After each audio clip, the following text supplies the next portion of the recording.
পতনের সুর বেজেছে ক্ষমতাচ্যুত দল আওয়ামী লীগে। শেখ হাসিনার ১৫ বছরের সাম্রাজ্য তাসের ঘরের মতো ভেঙে যাওয়ায় আওয়ামী লীগ নেতারা এখন লড়াই করছে দলের টুকরোগুলো জোড়া লাগানোর জন্য। নেতাকর্মীরা বিশ্বাস করেন কোথায় ভুল হয়েছে তা পেছন ফিরে দেখা দরকার আওয়ামী লীগের। তারা মনে করেন এটাই একমাত্র পথ ৭৫ বছর বয়সী এই রাজনৈতিক দলটিকে টিকিয়ে রাখার।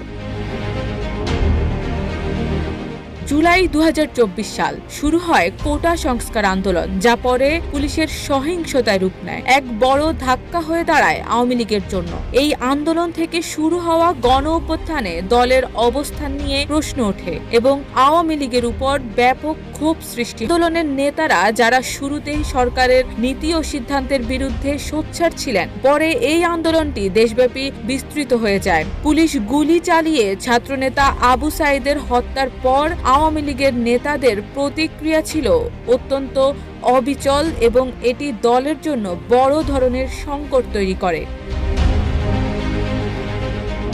দলটির এই পরিণতির জন্য দায় এড়িয়ে যাচ্ছেন আওয়ামী লীগের অনেক নেতা। অজ্ঞাত স্থান থেকে ১৬ জানুয়ারি আল জাজিরাকে ফোনে আওয়ামী লীগের যুগ্ম সাধারণ সম্পাদক আপম বাহাউদ্দিন নাসিম বলেন, আমরা আন্তর্জাতিক ষড়যন্ত্রের শিকার, এটা শিগগিরই প্রমাণ হবে। তবে তিনি কাকে বা কোন দেশকে দায়ী করছেন সুনির্দিষ্টভাবে তা বলেননি। তার এমন মন্তব্যের পর বিশ্লেষকরা বলছেন তাদের দলের নেতৃত্বের যে ব্যর্থতা এবং জনগণের অভিযোগগুলো সমাধানে তাদের যে অক্ষমতা তা ফুটে ওঠে এমন প্রত্যাখ্যানের মধ্যে দিয়ে। পক্ষান্তরে তাদের এমন মন্তব্যে দলের তৃণমূল পর্যায়ের নেতাকর্মীদের দূরে সরিয়ে দিচ্ছে।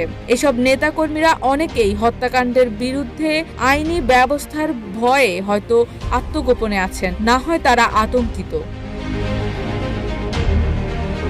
সংবাদ মাধ্যমে আল জাজিরায় প্রকাশিত after the bloodshed can Bangladesh Awami League rejected itself শীর্ষক এক প্রতিবেদনে বলা হয়েছে, যখন ২০২৪ সালের ১৬ জুলাই ছাত্র আন্দোলনে পুলিশের গুলিতে রংপুরে নিহত হন আবু সাঈদ, তখনও আওয়ামী লীগের অনেক নেতা ঠান্ডা মেজাজে আরাম করছিলেন। তাদের কাউকে কাউকে তার অফিসে কোনো স্থানীয় কবি কবিতা পাঠ করে শোনাচ্ছিলেন। আবৃত্তি শেষে তিনি বলে ওঠেন, ওয়ান্ডারফুল। এর কিছু সময় পরে আবু সাঈদ হত্যার তথ্য কোনো এক সহযোগী একজন নেতাকে জানান, কিন্তু তিনি তা উড়িয়ে দেন, বলেন, ওহ, কিছুই হবে না, শেখ হাসিনা সবকিছু ঠিক করে ফেলবেন। এর মধ্য দিয়েই প্রকাশ পেয়ে যায় ওই সময় আওয়ামী লীগের উপরি মহলের মনোভাব, অর্থাৎ মাঠ পর্যায়ে কি হচ্ছে তা তারা মোটেও আমলে নেননি। এর ৩ সপ্তাহেরও কম সময় পরে কর্তৃত্ববাদ ও নৃশংসতা চালানোর অভিযোগে শেখ হাসিনার সরকারকে উৎখাত করে ছাত্রদের নেতৃত্বে গণ অভ্যুত্থান।